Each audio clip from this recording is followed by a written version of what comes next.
Luis Echeverría Álvarez, quien durante 12 años había realizado una discreta y callada labor en la Secretaría de Gobernación, llegó a la presidencia de la República y cambió radicalmente su imagen.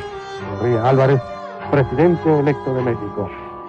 Ante todos los campesinos michoacanos, se mostraba a sí mismo como el mexicano modelo, como si hubiese salido de un mural de Diego Rivera, como si quisiera dejar atrás y hacer olvidar a la gente que él había sido la mano derecha de la línea dura de Gustavo Díaz Ordaz.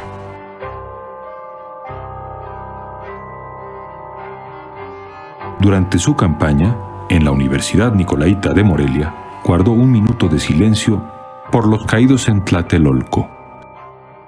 Cuando entramos a la universidad, el patio central estaba cubierto, sobre todo los balcones, de grandes mantas y postes del Che Guevara, de Fidel, de Mao. Y había gritos contra el gobierno. Y luego vino el turno de Echeverría. Habló, en ciertos pasajes lo aplaudieron, en otros lo rechazaron, sobre todo cuando dijo que quitara los pósters del Che y pusieran otros de héroes mexicanos. Acabó el discurso, hubo un aplauso cortés y se bajó de la tribuna y nos encaminamos hacia la salida. Habíamos dado unos cuantos pasos cuando una voz alta y fuerte gritó: 1 minuto de silencio por los caídos el 2 de octubre. Y la gente se paralizó. Es decir, se hizo una parálisis en el patio. Y de hecho el grito había iniciado el minuto de silencio. Es decir, Echeverría lo único que hizo fue voltear y gritó. Él, obviamente no con la fuerza de la primera voz, gritó: y por todos los caídos ese día, aludiendo también a los soldados que habían muerto. Y el minuto de silencio se tuvo que guardar. Los altos jefes militares reaccionan ofendidos y casi se provoca una crisis nacional. El secretario de la Defensa me hizo un reclamo, que estaba en contra de esta actitud, que iba a hablar con el presidente, que este candidato debiera renunciar, que el ejército ya no le daría protección, ni custodia, ni banquetes, ni una reunión. El presidente Díaz Ordaz no cede a las presiones y ordena al Estado Mayor apoyar en todo momento la campaña de Luis Echeverría. Para preservar el sistema político del que era hijo, ya como presidente, Echeverría buscó un acercamiento con los sectores agraviados del movimiento estudiantil del 68. Incluso algunos de ellos se aliaron a la política de apertura que promovía el presidente. Ahora que estamos aquí presentes, se manifiesta el triunfo de aquellos estudiantes que pugnamos por el diálogo el 14 de marzo. La amnistía a los presos políticos fue una de las acciones más importantes para el desagravio. Estudiantes y maestros fueron puestos en libertad. El 14 de marzo de 1900. Después y a lo largo de todo el sexenio, el gobierno aumentaría de manera constante los subsidios a las universidades e institutos de la capital y la provincia, a donde muchos jóvenes del 68 se habían incorporado a trabajar. Con la reestructuración de la Secretaría de Educación Pública, se amplió el sistema de educación tecnológica y se crearon numerosos centros de estudios, industriales, agropecuarios y pesqueros. En 1973 había más de 1.300 instituciones técnicas que atendían a 680.000 estudiantes en todo el país. En el caso de la UNAM y del Politécnico, entre 1971 y 1976, los presupuestos se cuadruplicaron. Además de las razones políticas, el programa educativo de Echeverría tenía que afrontar el incremento de estudiantes que aspiraban a tener un lugar en las escuelas de nivel medio y superior. En esa época, muchos jóvenes de escasos recursos económicos pudieron tener acceso a la universidad. Y realmente hubo una apertura democrática en aquel entonces, que entusiasmó a muchos intelectuales, a muchos jóvenes, que convenció a muchas personas, incluso a gente muy crítica. Hasta el historiador y periodista Daniel Cosío Villegas, quien siempre mostró una actitud crítica frente al gobierno, aceptó el Premio Nacional de Letras en 1971. Lo hizo, según dijo, por la única razón de que en México comenzaba a respirarse un clima de libertad política. En junio de 1971, ya estaban libres los principales líderes del movimiento estudiantil del 68. Para demostrar que seguían en pie de lucha y apoyar el movimiento de la Universidad de Nuevo León, que se oponía a una nueva ley orgánica, convocaron a una manifestación que partiría del Politécnico en el casco de Santo Tomás hacia el Monumento a la Revolución. La gente estaba dispuesta a la lucha, estaba totalmente orgullosa, estaba feliz de volver a actuar, a conquistar la calle. Era una obsesión la conquista de la calle. Cuando llegué al escenario de la marcha, minutos antes de que saliera la marcha, hablé con Joel y con varios compañeros y les dije que suspendiéramos la marcha, porque vi la cantidad de tanques, tanquetas y granaderos que había alrededor del casco de Santo Tomás.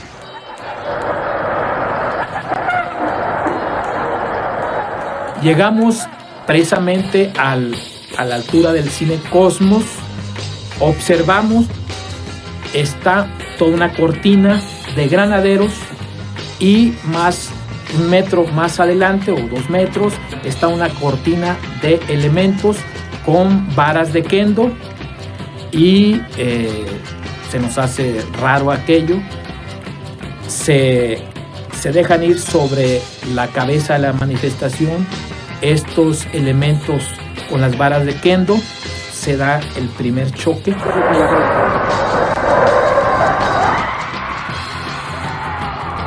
Y es replegado el movimiento, ¿no? O sea, la manifestación es replegada.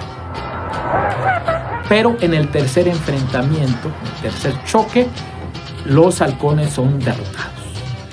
En ese momento aparece un sujeto que yo alcanzo a verlo, yo estoy al frente de esa manifestación, un sujeto de barba, con una pistola escuadra cromada, hace disparos a quemarropa contra los halcones, pero no hay ningún muerto, y sí la descarga total de la pistola. En ese momento que se oyen las detonaciones, aparece una serie de elementos de los halcones con M1 y con pistolas y empiezan a disparar contra la marcha.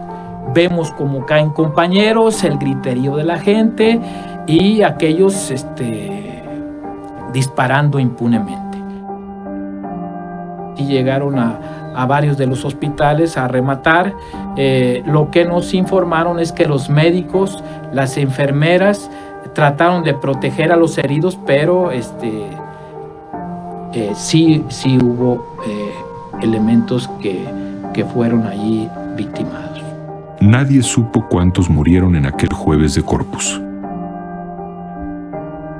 Esa misma noche, el presidente Echeverría apareció en televisión y dijo que ordenaría una inmediata investigación sobre lo ocurrido. Caiga quien caiga, dijo. El 11 de junio, los periódicos de la ciudad vivieron un fugaz momento de libertad y reportaron los hechos con indignación. El grupo paramilitar que había intervenido era conocido como Los Halcones. El regente de la ciudad, Alfonso Martínez Domínguez, negó la existencia de ese grupo y organizó una manifestación de apoyo a Echeverría. El pueblo está listo para seguir marchando con usted arriba y adelante. Sin embargo, poco después, él y el jefe de la policía, Rogelio Flores Curiel, renunciaron a sus puestos. Hemos escuchado al señor licenciado.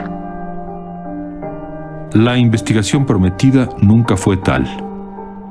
Nunca se señaló a los responsables. Señor Fuentes, ¿qué opina usted sobre los días que ha vivido México? Bueno, me han parecido días decisivos que han puesto a prueba la política del régimen.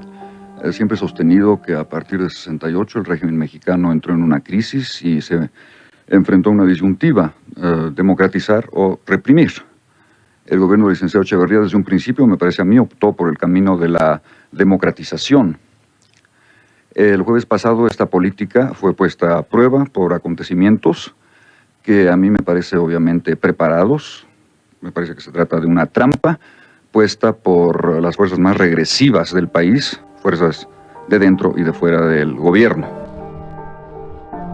Los acontecimientos del 10 de junio acentuaron probablemente el rechazo de muchos jóvenes a incorporarse a las filas del sistema. Los más radicales habían optado ya por la guerrilla urbana y operaban secuestrando con violencia a empresarios y políticos en Monterrey, Guadalajara y el Distrito Federal.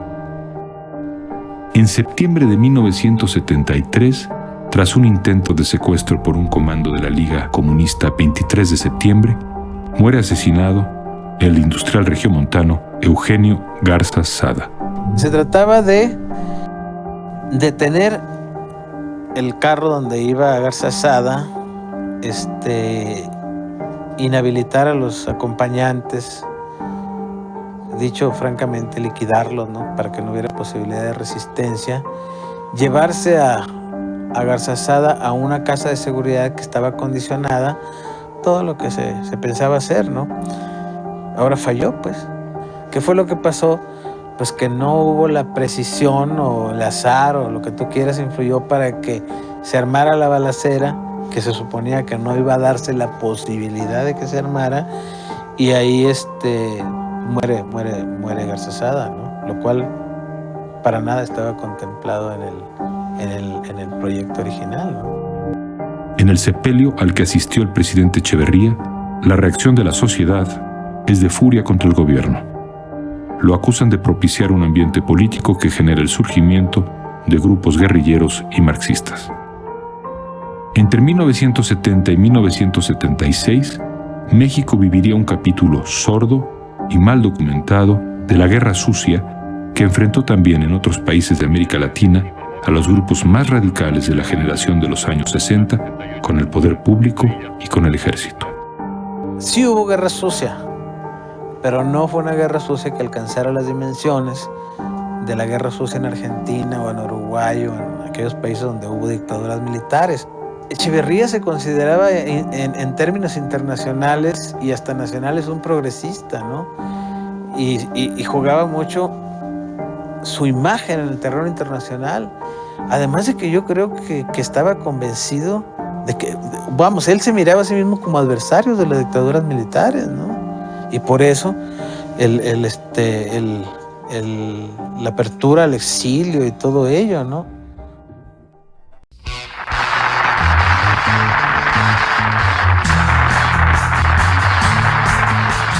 Echeverría tenía que cumplir la inmensa emisión de promesas y esperanzas que había lanzado por todos los rumbos del país a partir de su campaña. Para el Ejecutivo Federal, gobernar será distribuir equitativamente el fruto de redoblados esfuerzos, hacer que las regiones y los grupos más afortunados contribuyan al desenvolvimiento de los más atrasados. Echeverría rompió con el modelo económico denominado desarrollo estabilizador que había prevalecido en el país durante las últimas 2 décadas para implantar lo que él llamó el desarrollo compartido. Entonces, la tesis de los economistas de Echeverría era que el sistema estaba agotado y que había que iniciar un nuevo sistema que consistía más que en crear riqueza, en distribuirla bien.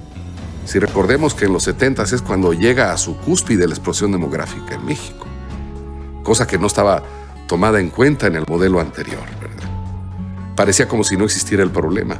Por eso es que ya se estaba deteriorando el panorama social del país, el panorama distributivo, el panorama de justicia social. Y en sus afanes distributivos de la riqueza, lo que hicieron fue impedir la creación y el crecimiento de riqueza y el flujo de recursos de inversión. Si había dinero había que gastarlo y si no había que imprimirlo o pedirlo prestado. Gastar era sinónimo de invertir y casi todos sus proyectos eran hechos a una gran escala. Trabajadores construyen hoteles, campos de aterrizaje, carreteras, campos 20 mayores. En el caso de Bahía de Banderas, en la costa de Nayarit, fue patente la falta de planeación. Se adquirieron terrenos ejidales en la playa para desarrollar un complejo turístico y se compraron embarcaciones para convertir a los campesinos de la zona en pescadores. el proyecto naufragó por el ineficiente manejo financiero y los inevitables casos de corrupción.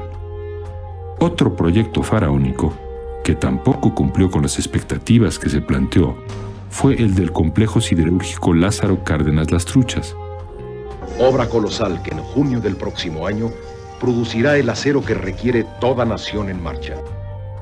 Errores de diseño en la planta, problemas financieros y el afán de ver terminada la primera etapa de la obra antes de que concluyera el sexenio impidieron que la planta pudiera alcanzar los niveles de producción esperados. El secretario de Hacienda, Hugo B. Margain, quien se oponía al crecimiento desmesurado del gasto público, le dijo al presidente: of the internal debt and the external debt, and we reached the limit.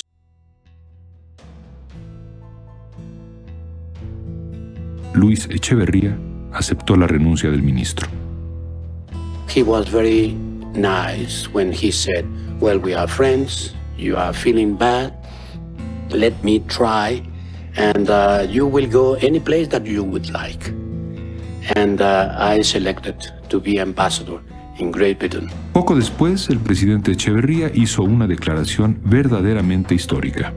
A partir de este momento, dijo, la economía se maneja desde Los Pinos.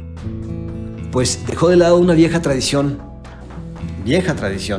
en la cual en nuestro país cualquier presidente tiene un respeto y una consideración especial hacia su secretario de Hacienda y hacia el director del Banco de México. Le encomendó el puesto de secretario de Hacienda a su amigo del alma, José López Portillo, un hombre con muy poca experiencia económica y política. Tiempo después, nombró subsecretario al joven economista Francisco Javier Alejo. El ya presidente Echeverría era un hombre que traía una energía inmensa, que tenía visiones muy claras de faltantes en el país. Los faltantes en materia de infraestructura, los faltantes en materia de educación, los faltantes en materia de salud, de vivienda, en materia de desarrollo agrícola, etcétera, etcétera, ¿verdad? Y se dedicó a canalizar esa energía, a tratar de atacar todos esos problemas de manera simultánea, ¿verdad? Con la creciente participación del Estado en la economía, Echeverría despertó la desconfianza de algunos sectores de la iniciativa privada. La relación con los empresarios, que había sido cordial al principio del sexenio, se fue deteriorando.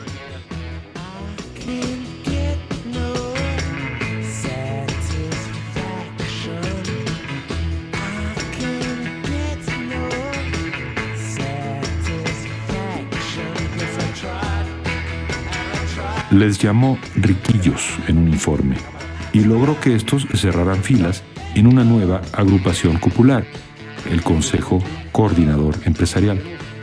Durante el último año de gobierno, este enfrentamiento provocó un gran desequilibrio en la economía del país. Con las diferentes anotaciones tomadas en el curso del día de hoy. Y entonces los nacionales se abstienen de invertir, retiran el dinero de los bancos y los extranjeros no prestan más al país. Y se quedan en curso o a medio realizar una serie de proyectos que por una u otra razón no se terminan, o porque estaban mal planeados, o porque les faltaron recursos. Y a lo largo de su gobierno, tampoco mostró mayor habilidad en su manejo con el sector obrero. Echeverría parece alentar la insurgencia de los sindicatos independientes con el objeto de restarle poder al líder de la CTM, Fidel Velázquez. Esta política permitió que se fortalecieran movimientos como el de la Tendencia Democrática de los Trabajadores Electricistas, que era encabezado por Rafael Galván. El viejo zorro Fidel Velázquez responde al desafío. Para asegurarse el control de las organizaciones obreras, presiona y logra aumentos de salarios que contribuyen a que se desate una inflación desconocida en México desde hacía décadas. Al final del sexenio, el poder de Fidel Velázquez se había fortalecido. Echeverría había perdido la batalla frente a los empresarios y las organizaciones obreras tradicionales. Como resultado, la economía del país sufriría un nuevo descalabro. Entonces me consta que su sinceridad, su emoción social, lo llevaba a tomar muchas decisiones desesperadas en ocasiones, frente a la impotencia de poder realizar lo que sentía era un imperativo para un presidente de la República. Entonces lo sentí como un régimen muy comprometido entre sus circunstancias financieras y su emoción social. Desde el comienzo del sexenio, Echeverría había encaminado su política agraria para hacer frente a la crisis de producción en la agricultura que obligó a miles de campesinos a emigrar a la Ciudad de México. Pero también devoran a sus hombres. A pesar de todo, a pesar de que la experiencia popular se comunica, para tratar de frenar estas migraciones, el gobierno busca revitalizar las organizaciones campesinas oficiales. Al mismo tiempo, canaliza recursos para ampliar zonas de riego, mejorar las condiciones de vida en el campo y fomentar la creación de agroindustrias. Sin embargo, estas medidas no son suficientes para detener la caída de la producción agrícola y aminorar el descontento de miles de campesinos. En esa época se producen invasiones de tierras sin precedente. Uno de los casos más dramáticos sucedió en San Ignacio Río Muerto, Valle del Yaqui, en Sonora. Un grupo de campesinos tomó un predio de 100 hectáreas de riego pertenecientes a un latifundio que tenían años solicitando. No eran pequeños propietarios realmente, ¿verdad? Sino prácticamente simulados en manos de latifundistas irresponsables. La policía del estado realiza un violento desalojo en el que mueren 7 campesinos y 12 más resultan heridos. Echeverría orilla a la renuncia del gobernador. Carlos Armando Biebrich expropia el predio y lo entrega a los campesinos. Poco antes de terminar su sexenio, el presidente decretó otras expropiaciones en la región. Estas tierras tenían obras de infraestructura, altos índices de productividad y estaban consideradas entre las más ricas del país. En el estado de Guerrero, uno de los más pobres y atrasados del país, cobran fuerza las guerrillas encabezadas por Genaro Vázquez y Lucio Cabañas. Ambos dirigentes probaron sin éxito las vías legales para resolver los graves problemas de sus comunidades. Como medida extrema, decidieron remontarse a la sierra con sus seguidores. El movimiento de Genaro Vázquez parte de un movimiento civil, un movimiento cívico, un movimiento ciudadano, y el de Lucio Cabañas parte 100% de condiciones campesinas y rurales. Las guerrillas rurales no son resultado de haber leído un libro de Marx o un libro de Cristo o un libro de la teología de la liberación. Las guerrillas surgen por el hambre, por la injusticia, por la represión. El terrorismo es fascista, es expresión de falta de apoyo popular y de miedo a la inteligencia. El gobierno tendió un cerco para acabar con la guerrilla en Guerrero y en febrero de 1972, según la versión oficial, murió Genaro Vázquez en un accidente automovilístico. En 1974, Rubén Figueroa fue nombrado candidato a gobernador y mientras se trasladaba a una entrevista con Lucio Cabañas, con el propósito de establecer una imagen de apertura democrática, fue secuestrado por el grupo guerrillero. Este secuestro fue el inicio de un proceso de desgaste terrible para Lucio Cabañas, o el inicio de su desenlace fatal, pero también fue el inicio de una muy exigente y minuciosa campaña antiguerrillera que va a culminar con la aniquilación del último comando que encabezaría Lucio Cabañas. Durante este periodo cobra fuerza la teología de la liberación, una postura que señalaba que la Iglesia Católica debería comprometerse en la opción preferencial por los pobres. La esposa del presidente, María Esther Zuno de Echeverría, trabaja a su manera a favor de los desprotegidos y crea instituciones para beneficio de los indígenas y los niños abandonados. Incluso llega al extremo de participar hombro con hombro al lado de mujeres campesinas en los días de cosecha acompañada por las esposas de los funcionarios. Para el presidente Echeverría y su esposa María Esther, estar cerca del pueblo era como volver un poco a los tiempos de su admirado general Cárdenas. Y después de declarar que solo viajaría por el país, comenzó a retomar el camino de López Mateos y no lo dejó hasta que terminó el sexenio. En Chile apoyó con fervor al gobierno de Allende. Se reunió con Fidel Castro en Cuba. A Japón llevó una inmensa comitiva para gestionar la apertura comercial de México. Ejerció el turismo diplomático en Gran Bretaña, Francia, Bélgica, la Unión Soviética. Estableció relaciones diplomáticas con países socialistas para promover su política tercermundista.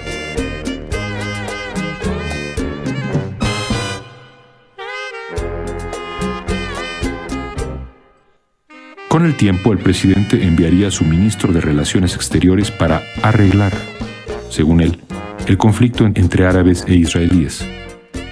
Intentaría también encabezar a los países del tercer mundo. Buscaría el Premio Nobel de la Paz y dictaría la Carta de los Deberes y Derechos Económicos de los Estados. Este documento representa hoy en día una posibilidad concreta para afincar una auténtica cooperación mundial. Y para cerrar con broche de oro, anunció que a partir del 1 de diciembre de 1976 estaría a disposición de los Estados miembros de las Naciones Unidas que expresen su deseo de confiarme el cargo de secretario general de la ONU. Ningún interés individual o de grupo, ningún modelo tecnocrático y ningún falso progresismo podrán detener un pueblo acostumbrado a dialogar abiertamente con sus gobernantes. Y mientras en el exterior el presidente Echeverría se presentaba como el mandatario más democrático del mundo, en julio de 1976, desde su gobierno se orquestó un golpe contra Julio Scherer García, director general del periódico Excelsior. A mí me habló Fausto Zapata y me dijo, dile a Julio que el presidente, le estoy contando todo lo que he vivido, coño, que el presidente tiene un lado duro, que no insista por allí. No todo es deleznable, ni todo puede ser censurable en las hechuras del gobierno. Yo se lo dije a Julio Scherer. Julio Scherer obviamente no hizo ningún caso y siguió. Y la venganza de Echeverría fue muy clara. Como era una cooperativa, Scherer podía ser removido de su cargo con el voto de los trabajadores. Mientras se celebraba una asamblea, un grupo de porros irrumpió violentamente. Con intimidaciones y gritos, manipularon la votación y lograron la salida de Scherer. Lo sustituyó Regino Díaz Redondo. Fue un golpe vergonzoso contra el más independiente diario de México. Paradójicamente, el golpe contra Excelsior contribuyó a que los periodistas y escritores que dejaron el periódico, en solidaridad con Scherer, fundaran, tiempo después, nuevas publicaciones que ampliaron y enriquecieron la libertad de prensa en México.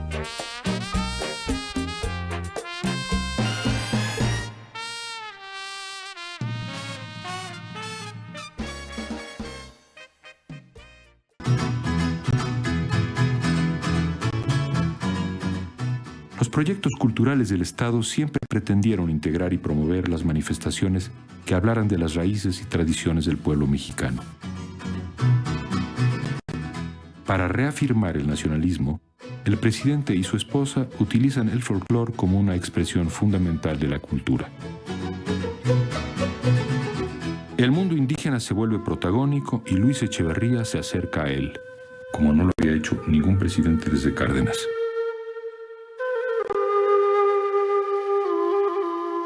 El Estado canaliza grandes recursos a proyectos culturales. Se crea el FONART para beneficiar económicamente a los artesanos y el FONADAN para promover las danzas regionales de todo el país.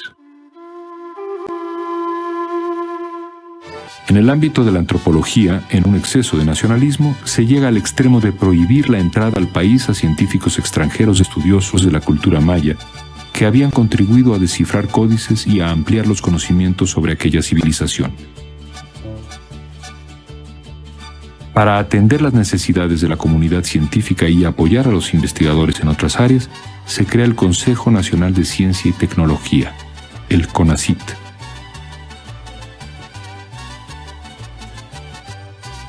Por primera vez en la historia moderna de México, en las recepciones oficiales se sirve agua de Jamaica en vez de champán.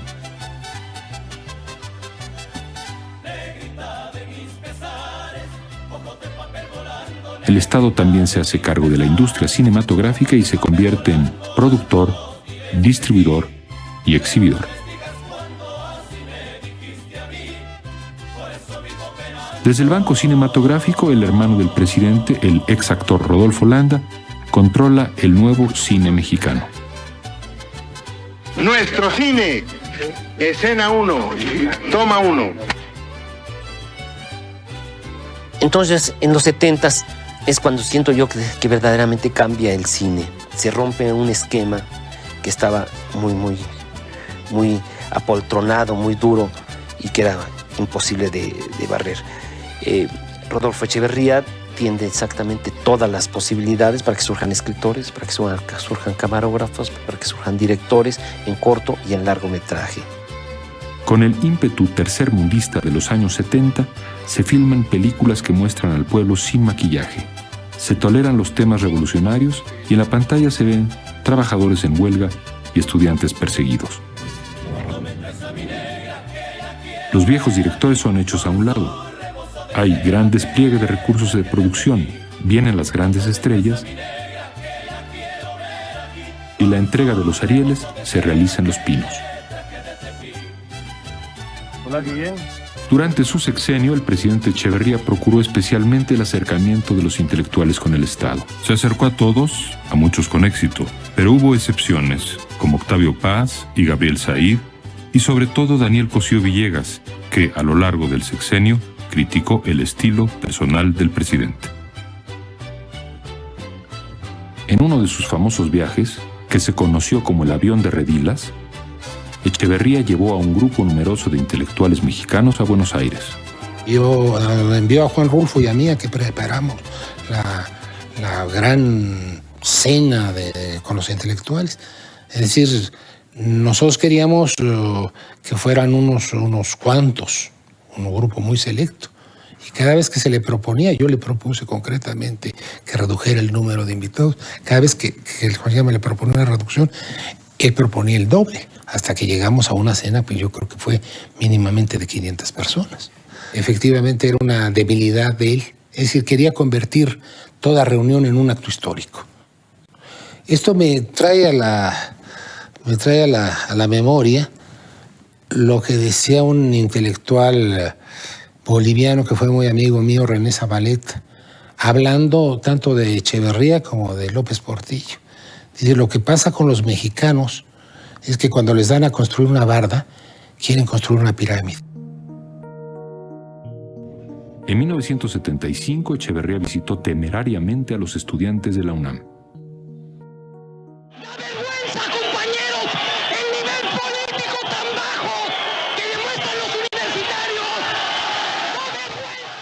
En el auditorio de la Facultad de Medicina, iba a vivir el momento culminante de su sexenio, el acto mágico que lo liberaría de toda responsabilidad en el 68. Para esto había recorrido el mundo. Para eso había gastado miles de millones de dólares. Sentía merecerlo. No había apoyado a Salvador Allende, emulado a Cárdenas, visitado a Fidel Castro. ¿No había sido el más revolucionario de los presidentes de los tiempos modernos? Adopte el método, el lema de su escudo, está comprometiendo su destino en una genial anticipación de las luchas contemporáneas del tercer mundo. No era un secreto para el presidente que las cosas podían ser mucho más difíciles de lo que él estimaba. Yo dije, voy a hacer un escándalo. Dije, no habría ningún escándalo, que sí lo voy a ver, pero voy a ir. Entonces dije, pues voy sin ningún ayudante. Me subí junto al chofer, y el señor rector y su secretario atrás. Entonces se convirtió en un mitin. Tendencia de los países imperialistas a los que ustedes les hacen juego. Ustedes, jóvenes del coro fácil, declaro inaugurado Iniciamos los cursos lectivos de 1975 de la Universidad Nacional. Y total que empieza entonces ya el desorden en base a vidrios que se rompían, piedras. Entonces yo salí por una puerta de atrás. Todos los de las piedras, que no eran universitarios, alcanzaron a todo el grupo que salía y volaron las piedras.